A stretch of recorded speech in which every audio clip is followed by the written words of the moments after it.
Vriende, nog net 2 slaapies voor Kersfees. Ons as kinders het mos altyd so die slaapies afgetel na Kersfees toe. Baie opgewonde gewees oor die persente wat jy sou kry, die geskenke wat Kersvader onder die boom sou kom neersit. Dis Woensdag die 23ste Desember, Koffiekuier 272. En ek wil juist vanoggend met jou gesels oor die vraagie, waar pas Kersvader dan nou eintlik in die hele verhaal van Kersfees. Nou, ons ken mos nou Kersvaders, daai oom met die rooi pak klere aan en die spierwit grys baard, dan nie heeltemal so, myne dan nog so 'n bietjie kleur by, lekker vet boepens, en dis die ou wat die gesak geskenke bring. Nou, die Amerikaners wat verskriklik baie maak van Santa Claus, en die hele tradisie rondom Kersvader, moet 'n mens natuurlik sê, Santa Claus is afgelei van Sint Nicolaas af. Nou, Sint Nicolaas was 'n heilige wat hier in die 4de eeu na Christus in die Midde-Ooste gebly het. Hy was biskop gewees van 'n plekkie genaamd Myra. Vandag is dit bekend as Kale, naby Turkye, in die hedendaagse Turkye dan nou.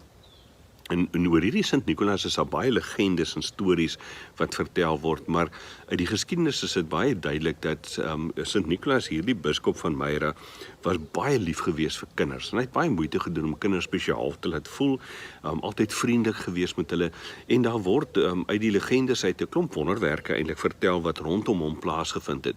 Dinge wat hy gedoen het wat vir mense regtig die lewe moontlik gemaak het en makliker gemaak het. Een van hierdie beroemde stories wat oor hom vertel word, verklaar dan ook die hele gebruik van Kersgeskenke, wat dan nou, kom ons sê, Kersvader wat deur die skoorsteen kom. Kom ek vertel vir jou daarvan. Daar was hierdie arme man in die gemeente, deel van die geloofsgemeenskap waar Sint Nicolaas die biskop was, wat 3 dogters gehad het. En hierdie dogters wou trou, maar omdat hulle pa so arm was, kon hy nie vir hulle 'n bruidskat gee nie, en kon hulle eintlik dan nou nie trou nie. En so word dit vertel, dan Sint Nicolaas, wat 'n baie skaam en teruggetrokke man was, en nooit in die spotlight wou wees nie, dat hy toe die oudste dogter wil trou, het hy een nag 'n sakkie vol goud gevat, en dit deur haar kamervenster gegooi, sodat sy dan nou geld sou hê om te kon huis opsit, sodat sy sou kon trou. Toe die tweede dogter wil trou, selfde storie, het Sint Nicolaas, die biskop van Myra, gehoor dat sy wil trou, en weer geweet, pa gaan nie vir haar kan help nie, en het hy weer een nag die sakkie vol goud gemaak en deur haar kamervenster gegooi. So dan nog 'n jare wat verby gegaan, en die storie het in die omtrek begin loop, dat die derde dogter ook wil trou, en almal het gewonder of hierdie weldoener weer vir die derde dogter ook haar goud sou gee om te kan trou. En so het dit gekom dat Sint Nicolaas, die biskop van Myra, dat hy inderdaad besluit het om dit weer te doen. En toe hy nou die bepaalde nag na die mense se huis toe is, toe het hy gesien, maar die pa sit en wag hou eintlik om te kyk wie dit is, wie die weldoener is wat sy dogters help om te trou. En Sint Nicolaas is hom een voor gewees, en toe hy nou sien, die pa sit by om te kyk wie gaan by daai venster nou die goud ingooi, toe Sint Nicolaas blykbaar op die huis se dak opgeklim, en die sakkie goud deur die skoorsteen laat afval. En ongelukkig, of gelukkig kan ek nou sê, het die sakkie waarin die goud gehang het, aan die onderkant van die skoorsteen gehak, aan 'n stukkie metaal, of 'n spyker, of 'n wat ook al, en het dit geswaai, dat dit net sigbaar was deur die vuurherd. En vriende, dis waar die hele ding van 'n kerskous wat teen die vuurherd hang vandaan kom. Die gedagte van die geskenk wat geval het en gehang het, sodat hulle dit kon sien, maar nie onder in die as laat beland het nie. Sint Nicolaas is natuurlik toe nou in elk geval uitgevang, die ouens het hom gesien, maar hy het gevra vir die pa, moet asseblief nie vir die wêreld vertel nie. Ek wil nie bekend wees as hierdie ou wat die wel daar doen nie. Maar ons weet mos nou, as jy nou 'n storie wil laat uitloop, dan moet jy vir iemand sê, moenie vir iemand vertel daarvan nie, dan vertel hulle juist daarvan. Vandag word dit dan nou algemeen gebruik dat ons met Kersfees, om die goedheid van God, die liefde van God, sy grootheid, sy genade, sy oorvloedige liefde in ons lewens, om dit te vier, soos wat Sint Nicolaas dit gedoen het, om te sê, maar die Here is vir hom goed, so hy kan vir ander mense goed wees, word dit gebruik dat ons op Kersdag vir mekaar geskenke gee. En daar's natuurlik baie verhale ook rondom die kerskouse wat gehang word in die vuurherd en 'n kersboom. Ek gaan môre so 'n bietjie gesels dalk oor die kersbome, waar kom dit vandaan? Maar is die hele gedagte van Kersvader, wat op 'n manier sê, dis 'n personifikasie van God se liefde en God se goedheid. En ons weet, dit is nie Christus nie, ons aanbid nie vir Kersvader nie, maar ons vier God se goedheid en God se liefde. Geskenke word vandag dan op hierdie manier toegeskryf aan Kersvader, maar aan die ander kant herinner dit ons ook aan die goudwierook en mirre, wat die wyse man uit die ooste uit as geskenke vir Jesus gebring het.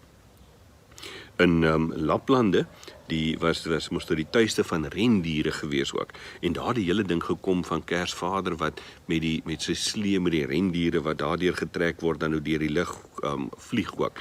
So die verhaal het eintlik uitgebrei en groter geword, maar die gedagte was daarin dat dit kom van Sint Nicolas wat op 'n dak geklim het om deur die skoorsteen hierdie sakkie goud vir daardie dogter te gee. Vriende, op die 6de Desember is die herdenking van Sint Nicolas se sterwe ook dan nou, en dit is so naby aan Kersfees, dat die hele gedagte van Vader Kersfees in die meeste lande dan nou gekom het op die punt wat hulle sê op ou Kersaand, 24 Desember, dan is Kersvader dan nou in die omtrek. In Nederland en Duitsland nogal interessant, word die 6de Desember nog steeds vandag gevier as Sint Nicolasdag, en dis 'n aparte fees, weg van Kersfees wat op die 25de Desember gevier word.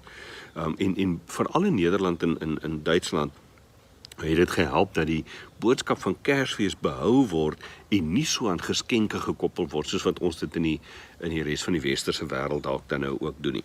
Maar as jy nou ooit gewonder het, waar pas Kersvader, en dan hoop ek dat hierdie bietjie verduideliking van my vanoggend vir jou gehelp het.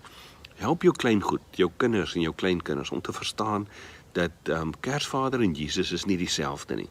Kersvader, Sint Nicolas, is iemand wat regtig net die liefde van God uitgeleef het, God se genade en goedheid gedeel het, en daarom vier ons Kersfees dalk met 'n oom met 'n rooi pak aan en 'n wit baard. Maar dis nie Jesus Christus nie. Christus se geboorte is waaroor dit in die eerste plek gaan met Kersfees. En omdat Christus homself vir ons gegee het as die grootste Kersgeskenk, daarom kan ons aan mekaar geskenke gee, as ons wil. Dit is nie nodig nie, maar as ons wil, kan ons vir mekaar geskenke gee, net eintlik om te sê, jy is vir my kosbaar, en ek gee vir jou, omdat ek weet, God se liefde is ook vir my groot. In ons huisgesin het ons die gebruik dat ons wel vir mekaar Kersgeskenke gee, maar ons is ook nie op die punt wat ek nou noodwendig vir elkeen nie, ek en John Marie gee vir die kinders 'n geskenk, elkeen apart, en die kinders koop partykeer vir ons iets saam, maar dit is ook nie eers nodig nie. Die grootste Kersgeskenk vir my is om tyd saam met my vrou en my kinders te kan spandeer. En my gebed vir jou vir oormôre Kersfees is dat jy dit sal kan beleef. Die goedheid, die liefde, die genade van die Here, en dat dit jou geskenk ook sal wees. Kom ons sit so, dan bid ons ook vanoggend saam. Here Jesus, baie dankie dat U die grootste Kersgeskenk nog ooit was. Dat U Uself kom gee het vir ons as mense, sodat ons kan leef van die genade en die goedheid en die oorvloed en die liefde van ons Vader.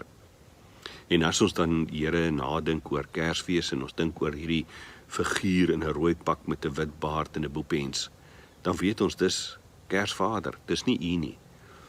Dat hy maar net 'n verbeelding is, 'n personifikasie is van U liefde en die genade, en dat dit ons herinner aan Sint Nicolas van die biskop van Myra, wat baie jare gelede ook iets verstaan het en iets besef het van wat dit beteken om God se liefde uit te deel aan mense wat dit dalk nie kan andersins sou gehad het nie.